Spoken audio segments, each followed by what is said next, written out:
What's up, YouTube? Welcome to 5 from Fred, the automotive enthusiast news show that covers 5 headlines in 5 minutes, hosted by me, Fred.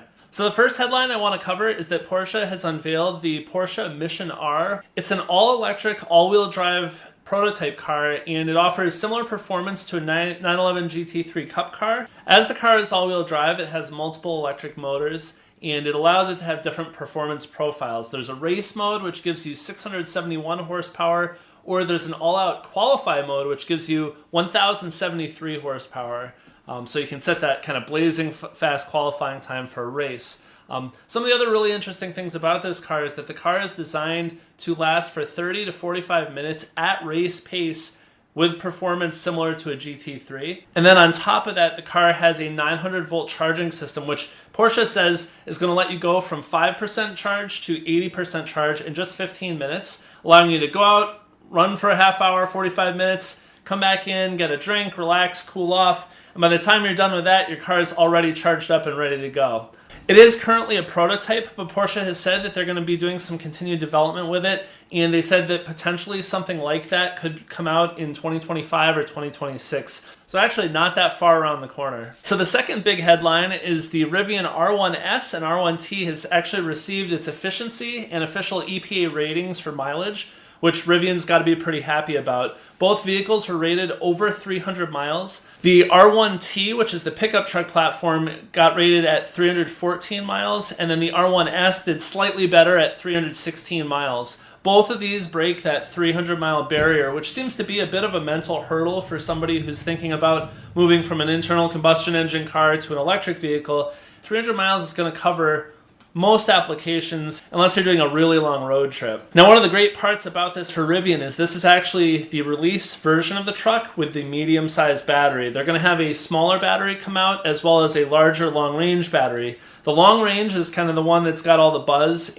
and that's going to be around 180 kilowatt-hour battery, and that's going to provide a range of supposedly over 400 miles. So the medium battery already is getting 300 plus. So having an even larger battery on the horizon is pretty great. That does come with a bit of a downside of having it's an extra $10,000 upcharge to get that 400-mile range battery. So I think the 300-mile range is going to be good enough for most people as long as they're not taking it on really long road trips or if they just plan for where the chargers will be along the way. Unfortunately, Tesla hasn't had quite as good news. There are kind of 2 big headlines that came out this week. First is that the Cybertruck is being delayed. They're saying late 2022 for initial deliveries and probably end of the year next year for when the production is really going to ramp up. And then on top of that, they've also said that the Roadster is now delayed into 2023, though they didn't give a time frame within that year. That's definitely a bummer. I'm really excited to see the Cybertruck. I'm excited for there to actually be kind of hands-on product. But that's going to put a little bit of a damper on all the people who have put in deposits and are expecting this vehicle soon. So we've got to just wait a little bit longer, and hopefully by end of 2022, people are going to have these things in their hands. So some good automotive news is that the Mogan 3-wheeler is returning.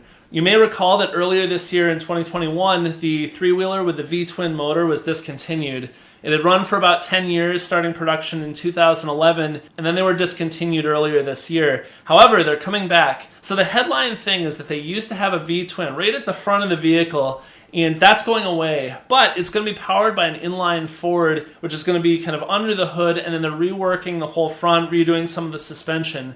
It's losing, in my opinion, a little bit more of the character, but it's awesome that they're actually still going to be able to make these. I mean, you look at it and you think, how on earth does this pass safety or emissions or any of that?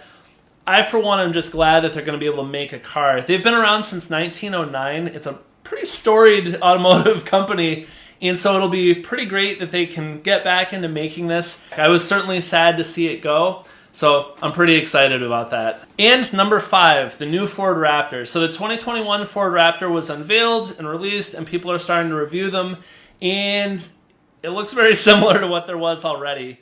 Still an awesome truck, still has the same V6 EcoBoost powertrain. It's 450 horsepower, 510 pound-feet of torque, but overall the truck is largely the same. The interior's gotten some updates. They've got a larger screen. They've got kind of that flip-down gear selector where you can have a table like what the new Ford Lightning has. But overall, the truck looks and feels very much the same. If you were inside the vehicle, you'd be hard-pressed to tell that it's actually not the prior generation. The good news for anybody who's hoping that it will compete with the T-Rex from Dodge is that there's actually a Raptor R coming. I don't know the exact time frame of that, but Ford has already hinted that it's coming.